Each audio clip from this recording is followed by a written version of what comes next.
Hello students, welcome to the digital platform of Winsome International School. Class 7 chapter 4 हमारा चल रहा था simple equations, जिसके अंदर हमने सीखा था सिंपल इक्वेशन किसे कहते हैं, स्टेटमेंट से इक्वेशन कैसे बनती है और इक्वेशन से वापस स्टेटमेंट कैसे बनाया जाता है। तो चलिए आज हम एक्सरसाइज करते हैं 4.1। चलिए शुरू करते हैं। देखिए पहला क्वेश्चन है हमारे सामने, एक टेबल दी हुई है जिसके अंदर यहाँ इक्वेशन है, यहाँ इसकी वैल्यू सॉल्व की हुई है और हमें बताना है वैल्यू सही है या नहीं है। अगर हम सेटिस्फाइड हैं तो हम यस लिखेंगे और डिससेटिस्फाइड हैं तो नो लिखेंगे। हमें फटाफट सॉल्व करना है इक्वेशंस को, ठीक है। चलिए टोटल 11 है, 6 मैं करूंगा, 5 आप करेंगे, ठीक है। चलिए सबसे पहले लिखा है x plus 3 equal to 0। x plus 3 अगर 0 है तो x की वैल्यू क्या हो जाएगी, ये 3 इधर प्लस का 3 है, उधर जाएगा तो क्या हो जाएगा माइनस का 3, यानी x की वैल्यू क्या बनेगी -3, लेकिन यहां वैल्यू क्या दी हुई है +3, तो इससे हम सेटिस्फाइड नहीं है। अगला देखते हैं, यहां x प्लस 3 0 है, ये 3 उधर जाएगा तो x की वैल्यू क्या बन जाएगी -3, यानी x की वैल्यू क्या आएगी -3, यानी कि 0 भी नहीं आएगी। यहां दिया हुआ x इक्वल टू -3, तो ये वैल्यू इसकी बिल्कुल सही होगी। ऐसी नेक्स्ट क्वेश्चन देखिए, x माइनस 7 इक्वल टू 1 दिया हुआ है, ये 7 जब उधर जाएगा तो -7 की जगह उधर जाके क्या बनेगा +7, तो x की वैल्यू क्या बन जाएगी 1 + 7 यानी कि 8 हो जाएगी, तो x की वैल्यू बनेगी 8। ये तो हो गया यस और 7 को हम कर देंगे नो। चलिए अगला क्वेश्चन देखिए, 5x की वैल्यू 25 है, x की वैल्यू निकालनी है तो ये 5 इधर मल्टीप्लाई में उधर जाएगा तो डिवाइड में आ जाएगा, तो 25 अपॉन 5 करेंगे तो x की वैल्यू कितनी आ जाएगी 5 आ जाएगी, 0 तो नहीं आएगी, x की वैल्यू क्या हो जाएगी 5, तो इसको कर देंगे यस, इसको कर देंगे नो। अगला देखिए, 5x की वैल्यू 25 है तो x की वैल्यू क्या निकल के आई थी 5 आई थी, -5 नहीं होगी, इसलिए कर दिया इसको भी नो। अगला क्वेश्चन, m अपॉन 3 की वैल्यू 2 है तो m की वैल्यू कैसे निकलेगी, देखो यहाँ पे यहाँ लिखा है m अपॉन 3 इक्वल टू 2, तो m की वैल्यू निकालनी है तो ये 3 उधर जाएगा, यहाँ 3 डिवाइड में है, उधर जाके क्या हो जाएगा मल्टीप्लाई में, तो क्या बन जाएगा 2 × 3, यानी m की वैल्यू कितनी बन जाएगी यहाँ पे 6 बन जाएगी। तो देखिए m इक्वल टू 6 कहां पे दिया हुआ है, ये वैल्यू तो सही हो जाएगी, ये दोनों वैल्यूज क्या हो जाएंगी रॉन्ग हो जाएंगी। ऐसे करके हमें इक्वेशन को सिंपल सॉल्व करना था और कुछ भी नहीं था। चलिए नेक्स्ट क्वेश्चन की तरफ, सिंपल था ये क्वेश्चन, तो चलिए अगले क्वेश्चन की तरफ आते हैं। चलिए ये कहता है check whether the value given in the brackets is a solution to the equation और नॉट। हमें चेक करना है इस इक्वेशन को सॉल्व करना और देखना आंसर n इक्वल टू 1 आ रहा है क्या। चलिए सॉल्व करते हैं। देखिए n प्लस 5 की वैल्यू दी हुई है 19, तो n की वैल्यू क्या हो जाएगी, ये 19 है, 5 उधर जाएगा तो क्या हो जाएगा -5, तो n की वैल्यू कितनी आ जाएगी 14, ये हमारा आंसर होगा। तो यहाँ n इक्वल टू 1 दिया हुआ है तो ये आंसर नहीं है। क्लियर, आसान है बिल्कुल सॉल्व करना, सिर्फ +5 को उधर ले जाके हमने -5 बनाया, फिर सॉल्व किया, आंसर आ गया। चलते हैं अगले क्वेश्चन की तरफ। चलिए यहां लिखा है 7n + 5 इक्वल टू 19, यहां हमें n निकालना है, तो पहले तो इस +5 को उधर भेज देते हैं, ये हो गया 7n इक्वल टू, ये 5 इधर आएगा तो -5, तो 7n की वैल्यू क्या हो गई 14, यानी n की वैल्यू क्या होगी, ये 7 इधर जाएगा तो क्या होगा मल्टीप्लाई होगा डिवाइड, इधर ये मल्टीप्लाई में इधर आएगा तो डिवाइड में आ जाएगा, तो 7 2 जा 14, कितना आ गया n इक्वल टू 2, ये हमारा आंसर आ गया। और इसने भी कितना दिया, इसने दिया n इक्वल टू -2, ये क्या हो गया रॉन्ग हो गया। क्लियर, ऐसे सिंपल हम सॉल्व करते चलेंगे आगे से आगे। पहले प्लस माइनस वालों को अलग करना है, फिर मल्टीप्लाई वाले को हटाना, मल्टीप्लाई डिवाइड, पहले प्लस माइनस को सेटल करो फिर मल्टीप्लाई डिवाइड को सेटल करो, ये हम रूल बना देंगे। क्लियर, पहले क्या करना है प्लस माइनस को सेटल करना है, लास्ट में मल्टीप्लाई डिवाइड को सेटल करना है। चलिए अगला क्वेश्चन, ये कह रहा है 7n + 5 इक्वल टू 19, ये लीजिए 7n + 5 इक्वल टू 19, जल्दी से बताइए 7n की वैल्यू क्या हो जाएगी 19 - 5, 7n की वैल्यू क्या हो जाएगी 14, n की वैल्यू क्या हो जाएगी 14/7, n की वैल्यू क्या आ गई 2, ये लीजिए हमारा आंसर हो गया। यहाँ n इक्वल टू 2 है, ये आंसर सही था। ऐसे क्लियर, चलिए नेक्स्ट क्वेश्चन है 4p माइनस 3 इक्वल टू 13। देखिए हमने लिखा 4p माइनस 3 इक्वल टू 13। तो पहले क्या करेंगे, 4p की वैल्यू निकालेंगे। ये माइनस का 3 उधर जाके क्या बन जाएगा, प्लस का 3। तो ये 4p की वैल्यू कितनी बन गई, 13 प्लस 3 16। यानी p की वैल्यू कितनी बन गई, 4 मल्टीप्लाई में उधर जाएगा तो डिवाइड में आ जाएगा, 4 4 जा 16। तो p की वैल्यू कितनी आ गई, 4। ये लीजिए आंसर, हमें p कितना दिया हुआ 1, यानी ये आंसर गलत है। ऐसे क्लियर।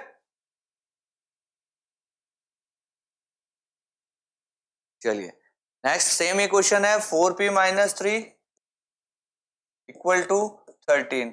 ये 4p, ये 3 उधर जाएगा तो 13 प्लस 3। 4p की वैल्यू 13 प्लस 3 16। p की वैल्यू 16 अपॉन 4, यानी कि काट पीट के कितना आ गया 4 आंसर। और यहाँ क्या दिया हुआ माइनस 4, ये भी आंसर क्या हो गया, रॉन्ग हो गया।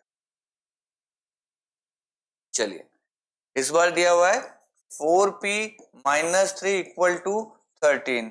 4p इक्वल टू क्या हो गया 13 प्लस 3। 4p की वैल्यू क्या आ गई 16। p की वैल्यू क्या आ गई 16 अपॉन 4, यानी कि 4 आ गई। और यहां क्या दिया हुआ है p इक्वल टू 0, ये भी हो गया रॉन्ग।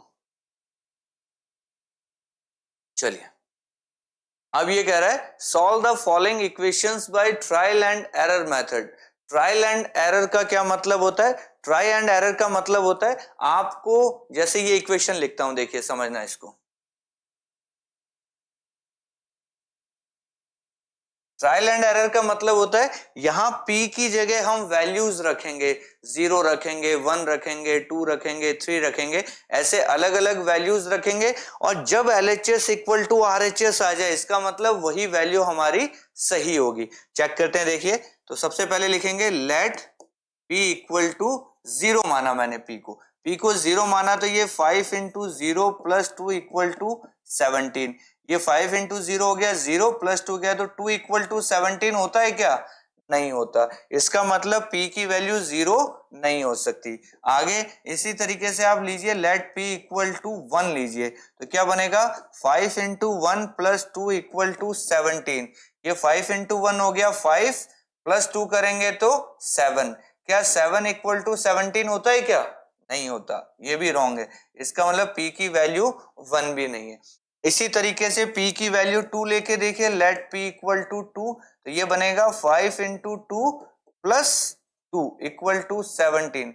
ये हो गया 10 प्लस 2 12 इक्वल टू 17 होता है क्या, नहीं होता, यानी p की वैल्यू 2 भी नहीं है। इसी तरीके से और आगे चलेंगे हम, लेट p इक्वल टू 3 लेते हैं। जैसे ही हमने p को 3 लिया तो ये 5 इंटू 3 प्लस 2, इसको ऐसे ब्रैकेट में रख लें तो थोड़ा आपको समझने में आसान होगी। कुछ लोग क्या करते हैं, गड़बड़ कर देते हैं। 0 में पहले 2, पहले मल्टीप्लाई होता है फिर डिवीजन। आपको रूल ये वाला याद रखना, बॉड मास सीखा है ना आपने, कि पहले ब्रैकेट होता है फिर ऑफ फिर डिवीजन फिर मल्टीप्लीकेशन फिर एडिशन होता है। तो पहले मल्टीप्लाई करना है फिर एडिशन करना है। तो बताइए 5 इंटू 3 क्या बनेगा, 5 इंटू 3 हो गया 15 प्लस 2, ये 17 इक्वल टू 17 आ गया। जब भी ये दोनों इक्वल आ जाएं, इसका मतलब ये जो वैल्यू ली थी ना, यही आपका आंसर है। यानी इस क्वेश्चन में p की वैल्यू कितनी आएगी, p की वैल्यू आएगी 3। ये आपका आंसर होगा। ऐसे तो इस मेथड को बोलते हैं हम हिट एंड ट्रायल या ट्राई एंड एरर मेथड। क्या बोलते हैं, ट्रायल एंड एरर मेथड। कि आप वैल्यू ट्राई कीजिए, एरर आएगा तो वो गलत है, फिर एरर आया गलत है, फिर एरर आया गलत है। जिस समय LHS इक्वल टू RHS हो जाए, मतलब ये आंसर आपका बिल्कुल सही आ गया। इस तरीके से तो सेम ये वाला क्वेश्चन है, इसको भी आप ऐसे सॉल्व कर सकते हैं। फटाफट इसको लिखिए, फिर अगला क्वेश्चन देखते हैं।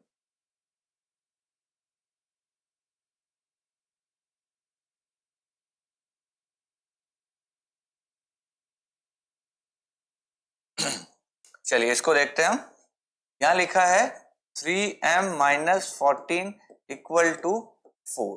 ठीक है, तो यहां हम m की वैल्यू रखते हैं। देखिए क्या रखें, m की वैल्यू, चलिए m को 0 ट्राई करते हैं। लेट m इक्वल टू 0, तो ये बनेगा 3 इंटू 0 माइनस 14 इक्वल टू 4। ये बन गया माइनस 14 इक्वल टू 4। क्या ये इक्वल होते हैं, नहीं होते। फिर आपने m को ट्राई किया 1, 1 ट्राई करोगे तो 3 इंटू 1 माइनस 14 इक्वल टू 4, ये बन गया 14 में से 3 गए तो माइनस का 11 इक्वल टू 4, ये भी बात नहीं बनी। फिर आपने m को ट्राई किया, 2 ट्राई किया तो ये बनेगा 3 इंटू 2 माइनस 14 इक्वल टू 4, ये बन गया 6 माइनस करोगे तो माइनस 8 इक्वल टू 4, ये भी बराबर नहीं आ रहा है।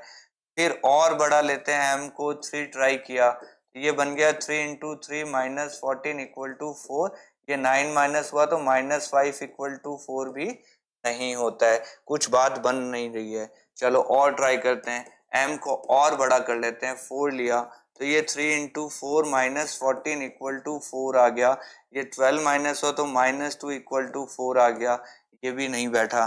फिर m इक्वल टू 5 ट्राई कीजिए, 5 ट्राई करते हैं तो 3 इंटू 5 माइनस 14 इक्वल टू 4, ये 15 माइनस 14 आ गया, 1 इक्वल टू 4 भी नहीं होता है। m को और बड़ा कीजिए, आपने लिखा let m equal to 6 try करते हैं तो ये हो गया 3 इंटू 6 माइनस 14 इक्वल टू 4, ये हो गया 18 माइनस 14, 4 इक्वल टू 4, यहां जाके हमारा रिजल्ट आया।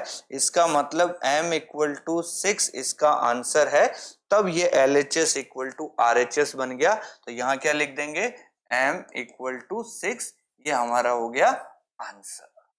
तो हिट एंड ट्रायल में कई बार क्या होता है, ट्रायल एंड एरर मेथड जो है इसमें बहुत आगे तक जाना पड़ जाता है। चलो ये तो 6 पे आंसर आ गया, मान लो ऐसे 15 पे आंसर आता तो हमें कितने पेज बर्बाद करने पड़ते हैं आंसर निकालने के लिए।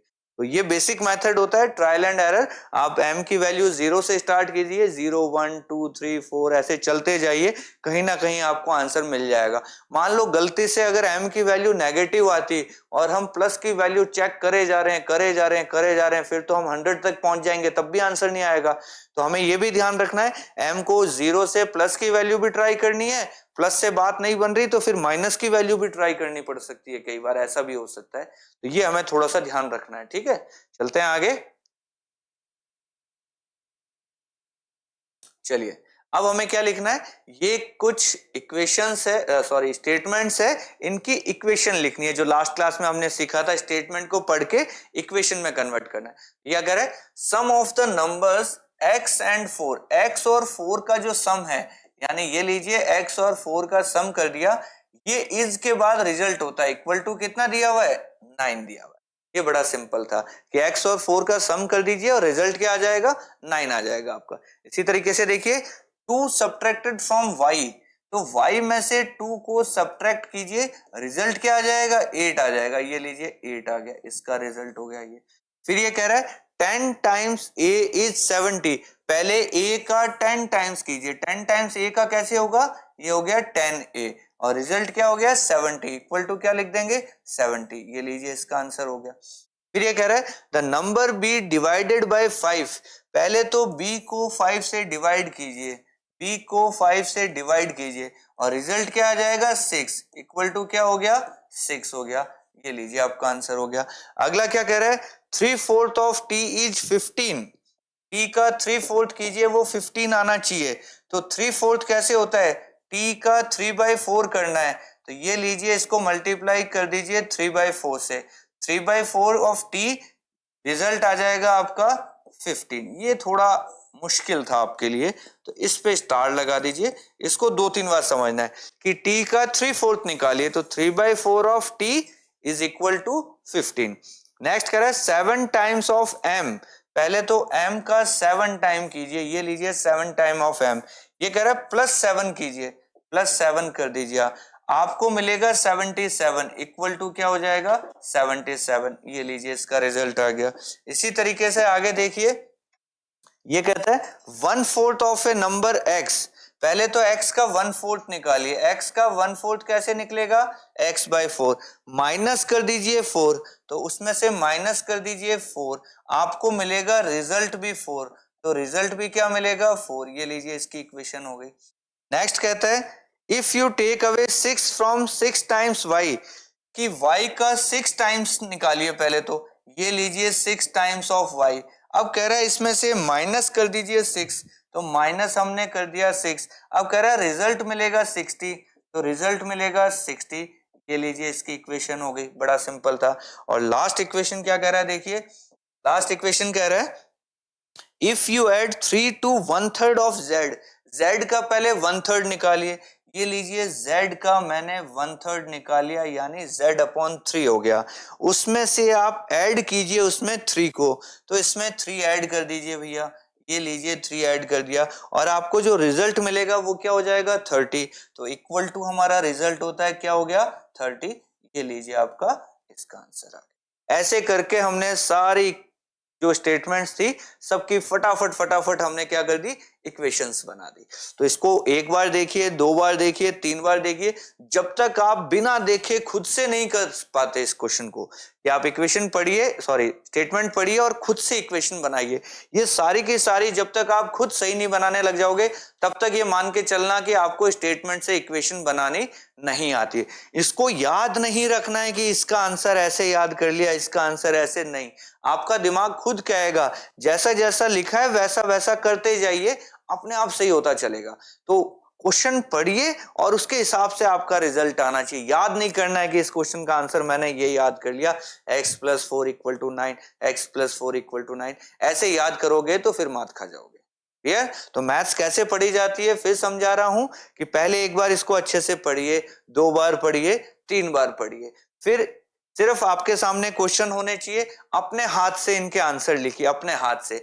हो सकता है 9 में से आपके 3 सही हो, एक बार में हो सकता है 4 सही हो, लेकिन एक बार, 2 बार, 3 बार, जब तक आपके 9 के 9 सही नहीं हो जाते तब तक पीछा मत छोड़िए। अगर आपने पीछा छोड़ दिया तो फिर आप कभी नहीं सीख पाओगे। सीखने का एक ही पैटर्न होता है, तब तक ट्राई कीजिए जब तक सब कुछ सही नहीं हो जाए। जब सब सही हो जाए तब समझ लेना कि आप सीख गए। क्लियर? चलते हैं अगले क्वेश्चन की तरफ। चलिए, right the following equation in statement form. इनकी हमें स्टेटमेंट्स लिखनी है। देखिए स्टेटमेंट बड़े आसान है हमारे लिए लिखना, अभी लिखते हैं। देखिए पहला क्वेश्चन है p + 4 = 15। ये क्या कह रहा है, किसी नंबर में 4 को ऐड कीजिए। If 4 is added to a number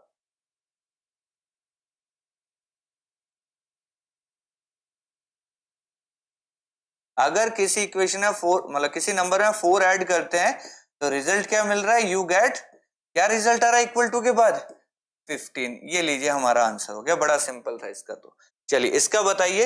ये कह रहा है किसी नंबर में से 7 माइनस कीजिए, तो हम क्या लिखेंगे, if 7 is subtracted from A number, तो रिजल्ट क्या मिलेगा, यू गेट, कितना मिलेगा, रिजल्ट मिलेगा 3। ये लीजिए हमारा आंसर हो गया। इसी तरीके से लास्ट वाला बताइए क्या कह रहा है। लास्ट वाला कह रहा है कि किसी नंबर का डबल कर दीजिए आपको 7 मिलेगा, तो हम क्या लिखेंगे, ट्वाइस ए नंबर इज 7। किसी नंबर का डबल कर दीजिए वो क्या होगा, 7 के इक्वल होगा। तो ये हमारी इक्वेशंस थी, इनके हमने क्या बना दिए, स्टेटमेंट्स बना दिए। बड़े सिंपल हैं।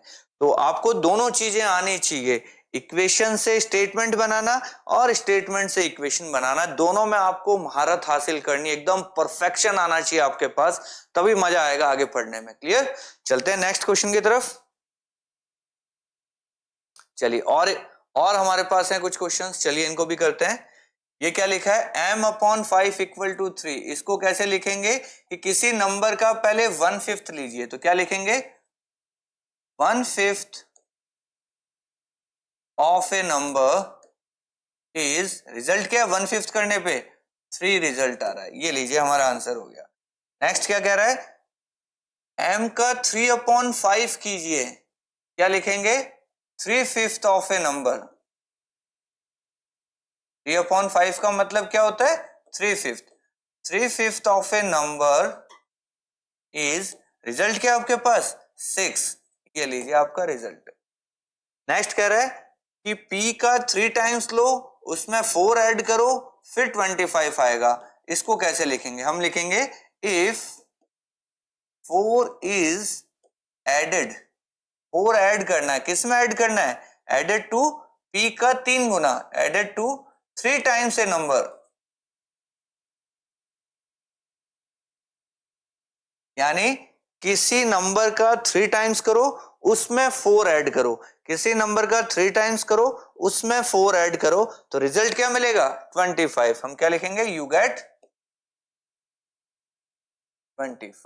ये लीजिए, इसका आंसर हो गया। नेक्स्ट क्या कह रहा है? 4p में से 2 माइनस कीजिए, 18 मिलेगा, तो क्या लिखेंगे? इफ 2 इज, पहले इसको देखना है, 2 सब्ट्रैक्ट करना, इफ 2 इज सब्ट्रैक्टेड,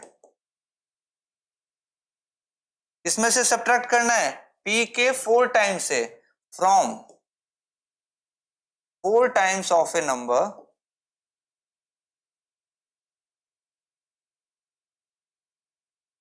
यानी 2 सब्ट्रैक्ट किया 4 टाइम्स एक नंबर से, तो रिजल्ट क्या मिल रहा है? 18। तो हम क्या लिखेंगे? You get 18। ये लीजिए, बड़ा सिंपल सा हो गया। अगला देखिए, ये क्या कह रहा है?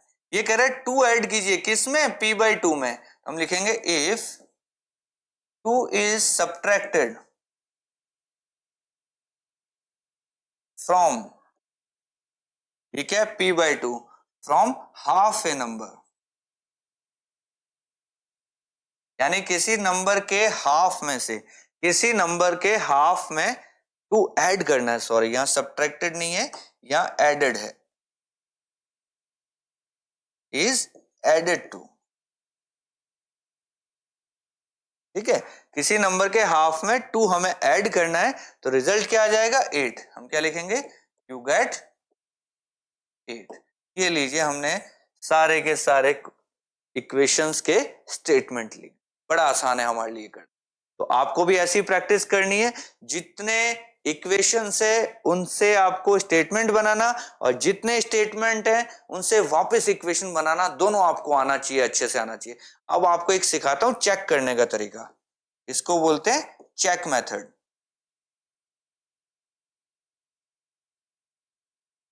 ये बहुत इंपॉर्टेंट है, चेक मेथड सीखिए आप। चेक मेथड क्या कहता है? चेक मेथड कहता है, मान लीजिए किसी इक्वेशन से आपने स्टेटमेंट बनाया, बना दिया, अब उस स्टेटमेंट से वापस आप इक्वेशन बनाइए। अगर वो इक्वेशन और ये इक्वेशन सेम बन रही है, इसका मतलब तो आपने सही स्टेटमेंट लिखा है। और अगर आपने इसको देख के ये बनाया और इससे वापस अगर वो नहीं बन रही है, इसका मतलब आपने कुछ ना कुछ गड़बड़ किया है। तो इसको चेक मेथड बोलते हैं। इसको देख के ये बनाइए और इसको देख के वापस इक्वेशन बनाइए और चेक कीजिए क्या दोनों इक्वेशन सेम है। सेम है मतलब आप परफेक्ट हैं, अगर गड़बड़ कर रहे हैं तो मतलब गड़बड़ है। क्लियर? ये भी बहुत अच्छा मेथड है, इसको भी ध्यान रखना, चेक मेथड। इससे आप चेक कर सकते हैं कि आप सही सीख रहे हैं या गलत सीख रहे हैं, इससे पता चल जाएगा आपको। चलिए आगे चलते हैं। चलिए, सिक्स्थ क्वेश्चन क्या कहता है? Set up an equation in the following cases. इस केस में हमें सिर्फ इक्वेशन बनानी है। क्या कहता है क्वेश्चन? पढ़िए। Irfan says that he has 7 marbles more than 5 times the marbles Parmit has. Irfan has 37 marbles, Parmit को कितना है? तो चलिए, परमित के लिए हम एम वर्ड यूज करेंगे। हम लिखेंगे लेट नंबर ऑफ मार्बल्स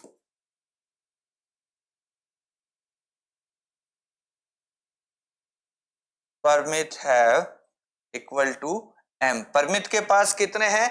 हमने एम मान लिए। तो इरफान के पास कितने हैं? इरफान के पास जो मार्बल हैं वो क्या हो जाएंगे? इरफान के पास मार्बल है 7 marbles more than 5 times marbles Parmit है। परमित के पास जितने हैं उसका 5 टाइम कीजिए पहले। तो परमित के पास है एम, उसका 5 टाइम करेंगे तो हो जाएगा 5m। और उससे भी कितने ज्यादा हैं? 7 और एक्स्ट्रा है उसके पास, तो +7 कर दीजिए। देखिए, दो चीजें हैं यहाँ पे, एक तो कह रहा है 5 टाइम्स, एक कह रहा है 7 मार्बल। तो पहले तो जितने हैं इसके पास उसका 5 टाइम कीजिए और उसमें 7 और ऐड कर दीजिए। और इरफान के पास कितने दिए हुए हैं? 37। तो 37 इक्वल टू क्या बन गया? 5m + 7। ये लीजिए, आपकी इक्वेशन बन गई। ये आपका आंसर हो गया। तो बहुत ही सिंपल है, क्वेश्चन को 1 बाय 1 पढ़ना है। स्टेटमेंट से इक्वेशन कैसे बनेगी ये मैं आपको सिखा रहा हूं, और ये बहुत जल्दी सीख जाते हैं बच्चे, टाइम नहीं लगता आपको। 1 दिन, 2 दिन, 3 दिन में आप परफेक्ट हो जाएंगे बिल्कुल ही। ठीक है, चलें आगे। चलिए, next question, Lakshmi's father is 49 years old. He is 4 years older than 3 times Lakshmi's age. देखिए लक्ष्मी की एज को हम y मान लेते हैं. Let Lakshmi's age, लक्ष्मी की एज हमने मान ली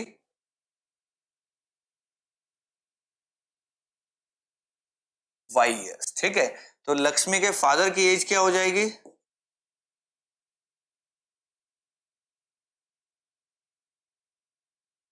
लक्ष्मी के फादर की एज क्या है? देखिए कह रहा है he is 4 year older than, इस टर्म को देखिए, देन 3 टाइम्स लक्ष्मी's एज, यानी लक्ष्मी की जो एज है उसका पहले 3 टाइम कीजिए. लक्ष्मी की एज है y, इसका 3 टाइम्स करेंगे तो 3y, और उससे भी कितने ज्यादा, 4 साल और बड़े हैं, ये लीजिए 4. और लक्ष्मी के फादर की एज कितनी दी हुई है? 49 ईयर्स दी हुई है, तो यहां तो आ गया 49, यहां हो गया 3y प्लस 4. ये लीजिए आपकी इक्वेशन. ये तो बड़ा सिंपल हो गया. लक्ष्मी की एज को हमने y माना, लक्ष्मी के फादर की एज होगी y का 3 टाइम्स प्लस 4 और एक्स्ट्रा कर दीजिए, तो लक्ष्मी के फादर की एज 49 दी हुई है, ये हो गया 3y प्लस 4. ये आपकी इक्वेशन तैयार है ना, सिंपल बिल्कुल. चलें अगले क्वेश्चन की तरफ. चलिए नेक्स्ट क्वेश्चन. चलिए नेक्स्ट क्वेश्चन क्या कहता है? The teacher tells the class that the highest marks obtained by a student in her class is twice the lowest marks plus 7. The highest score is इतना, take the lowest score be l. चलिए पहले हमने lowest score को हम मान लेते हैं, let lowest score be L. L हमने लोएस्ट स्कोर ले लिया, तो हाईएस्ट स्कोर क्या हो जाएगा, जल्दी से बताइए. हाईएस्ट स्कोर पढ़िए, हाईएस्ट स्कोर कह रहा है the highest marks obtained by a student in her class is twice the lowest marks plus 7. जो लोवेस्ट मार्क्स है उसका डबल कीजिए प्लस 7 कीजिए. लोवेस्ट है एल, एल का डबल कीजिए 2l और उसमें ऐड कर दीजिए 7. और हाईएस्ट स्कोर कितना दिया हुआ है? 87. तो 87 इक्वल टू कितना हो गया? 2l plus 7. ये लीजिए आपकी इक्वेशन बन गई और ये लीजिए आंसर हो गया. बड़ा सिंपल है आपके लिए.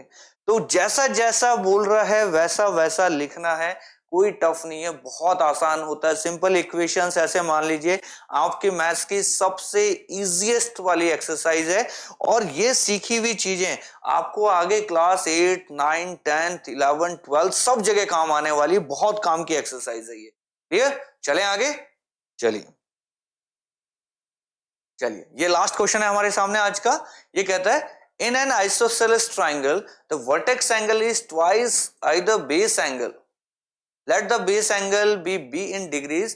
Remember that the sum of angles of a triangle is 180 degree. बहुत बढ़िया. देखिए इसको मैं डायग्राम से समझाता हूं. ये हमारा ट्राइंगल है, नाम ले लेते हैं हम ए सी. इसको बोलते हैं वर्टेक्स एंगल, इनको बोलते हैं बेस एंगल. अब ये पहली चीज कह रहा है कि एक आइसोसेलेस ट्राइंगल है. आइसोसेलेस ट्राइंगल का मतलब होता है इसके दो एंगल इक्वल होते हैं, यानी कि इसके ये जो दोनों एंगल हैं ये इक्वल हैं. क्लियर? और ये एंगल इसका अलग है. अब आगे क्या कह रहा है? जो वर्टेक्स एंगल है इस बेस एंगल को हम b मान लेते हैं. देखिए ये भी b है, ये भी b है, और ये हमारा वर्टेक्स एंगल है. ठीक है, ठीक है. अब क्वेश्चन क्या कह रहा है देखिए. सबसे पहले हम लिखते हैं let the base angle B. Base angle को हमने बी मान लिया. अब वर्टेक्स एंगल के बारे में क्या ख्याल है? तो देखिए वर्टेक्स एंगल को हम लिख लेते हैं. कुछ लिखना है क्या? कोई बात नहीं, ठीक है. अब ये कह रहा है vertex angle is twice either base angle. तो वर्टेक्स एंगल को मैंने लिख दिया v. Vertex angle equal to, वो डबल है बेस एंगल का. बेस एंगल हमारा b है, उसका डबल कर दीजिए तो कितना आ गया? 2b हो गया. अब ये तो कोई इक्वेशन नहीं बनी ना, हमारे पास b पता है ना वर्टेक्स एंगल पता है, ये तो कोई इक्वेशन नहीं बनी.